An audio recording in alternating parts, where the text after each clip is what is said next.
Kejaksaan Negeri Ogan Ilir Maini nerimo dan memproses siko kasus pemotongan lahan di wilayah Ogan Ilir.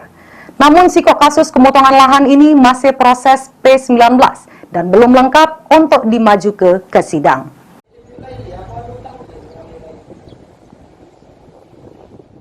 Dijelaskan Kasih Pidum Kejaksaan Negeri Ogan Ilir Andrianto, Maini pihaknya masih meneliti berkas yang dilimpahkan oleh Polres Ogan Ilir tersebut. Berkas tersangka tunu lahan masih berstatus tahap P19 atau belum lengkap. Ditambah ke Andrianto, pihaknya cuma nerimo siko surat pemberitahuan dimulainya penyidikan atau SPDP dari Polres Ogan Ilir.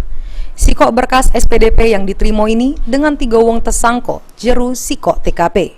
Tersangkonyo dewe yakni Ambon dan kawan-kawan yang ngerupo ke warga Dusun 1, Desa Senuro Timur, Kecamatan Tanjung Batu. Berdasar ke keterangan tersangka yang tertuang di jeru berita acara kalau mereka sengaja tunu untuk buka lahan.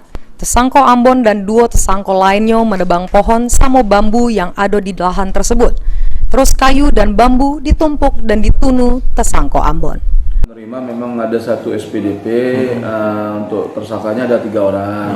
Nah, untuk kasus perkara tersebut tadinya tahap 1 kita terima berkas dari penyidiknya dan sudah dilakukan P19.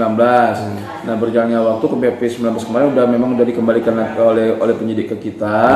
Nah, sekarang kita teliti lagi, kalau memenuhi unsur, insya Allah mungkin dalam waktu dekat kita lakukan untuk tahap P21.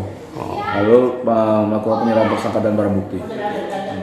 Ahmad Romawi, PAL TV.